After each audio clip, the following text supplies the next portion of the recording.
Welcome to my kitchen where one of my favorite things to do in a day occurs: eat delicious food. Today on my channel I'm going to show you my favorite meal prep breakfast recipes.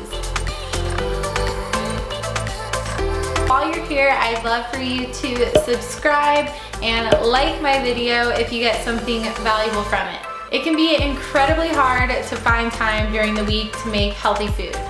Maybe you're a busy mom with little munchkins running all around, or you're a college student who wakes up until the very last second, which I know that was me.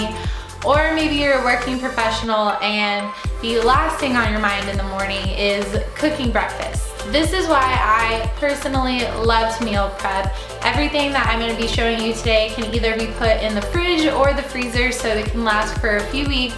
They are quick to make, easy to make, really convenient in the morning, so you can just grab and go. You're gonna be happy eating them and your stomach's gonna be happy eating them too. They can also all be customized to include whichever food you like to eat, and that's the beauty of them. So maybe you're lactose intolerant or vegetarian, feel free to change up anything that you see in this video to include foods that you can actually eat. And with that, here are my breakfast recipes for busy people.